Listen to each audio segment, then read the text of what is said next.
The moment he saw her collapse in the middle of the busy intersection, Daniel's world split into two choices: the job interview that could save his daughter's future, or the stranger gasping for breath on the cold asphalt in front of speeding cars. Horns screamed, traffic lights blinked red, and people froze in shock. But Daniel didn't hesitate. He ran. Before we begin, if you believe in kindness, second chances, and the power of doing what's right even when it costs you everything, please like this video, comment your thoughts, share it with someone who needs hope, and subscribe to Brightly Kindness. Your support keeps these stories alive. Daniel Carter was a single father who had learned to survive on hope and sleepless nights. Ever since his wife passed away 3 years ago, he had been both mother and father to his 7-year-old daughter, Lily. Every morning, he braided her hair with clumsy fingers, packed her lunch with handwritten notes, and promised her that one day things would get better. But one day felt far away when bills piled up on the kitchen table and the landlord's warnings grew sharper.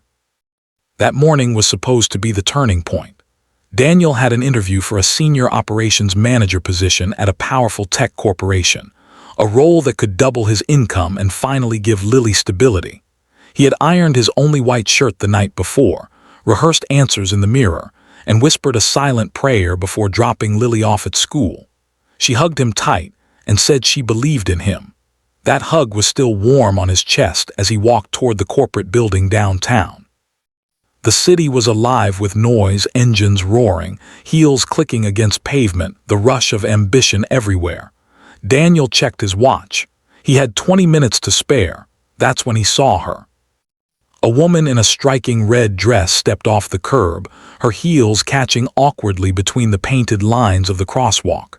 For a split second, she looked confused, as if the world had tilted beneath her. Then her body swayed. Her hand reached for nothing, and she fell. Time slowed. Cars screeched to a halt, someone shouted, but no one moved. Daniel did. He dropped his folder, resumed scattering across the street, and sprinted through the traffic. Kneeling beside her, he noticed her pale face, the faint tremble in her fingers, the fear in her unfocused eyes. She tried to sit up but couldn't. Without thinking about his pressed shirt or the interview waiting upstairs, he slid his arm behind her shoulders and pulled her out of the road. Her pulse was weak, her breathing shallow. Daniel called emergency services, his voice steady despite the panic rising in his chest. He stayed with her, speaking gently, reassuring her that help was coming. Minutes stretched like hours.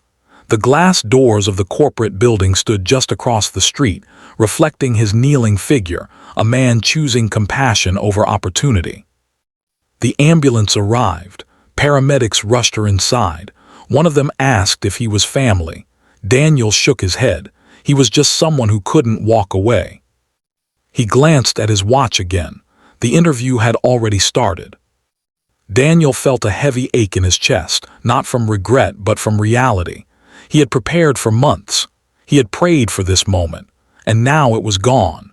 Still, as he watched the ambulance drive away, he knew he would make the same choice again. Hours later, after unsuccessfully trying to reschedule the interview and receiving a polite but final rejection email, Daniel sat on a hard plastic chair in the hospital waiting area. He didn't even know why he stayed. Maybe he just wanted to know if she survived.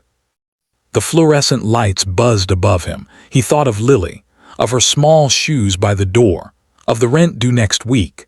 Doubt crept in like a shadow. Had he been foolish? Was kindness a luxury he couldn't afford?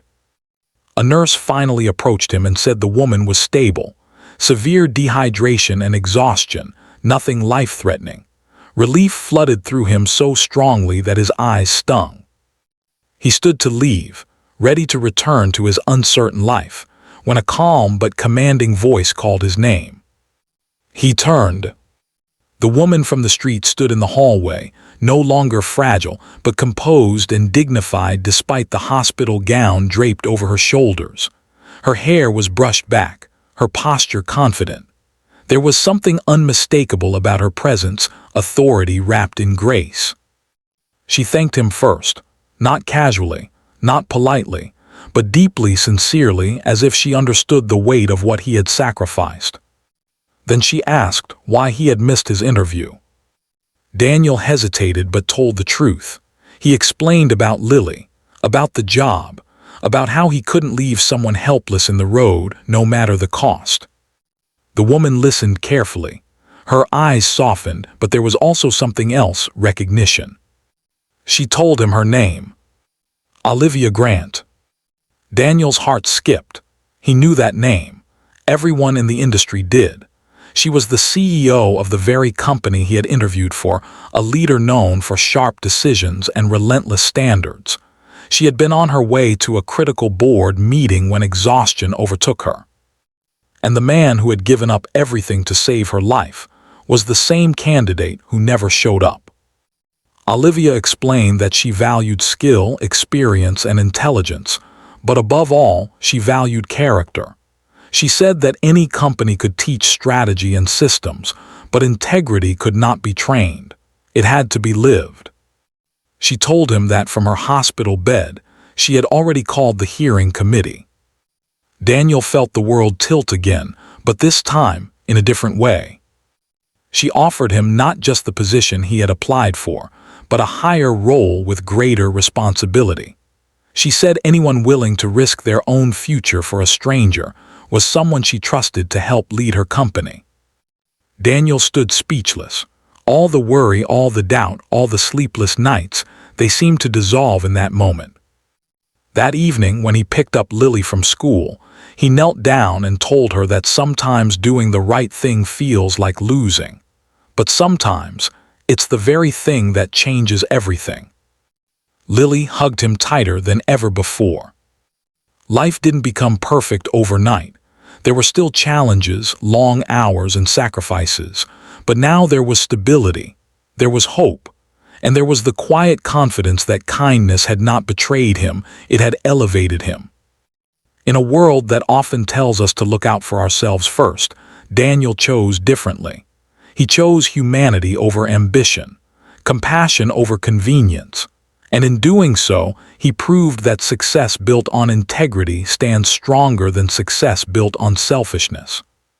Before we end, if this story touched your heart even a little, please like this video, share it with someone who believes in goodness, and subscribe to Brightly Kindness so we can continue spreading stories that matter.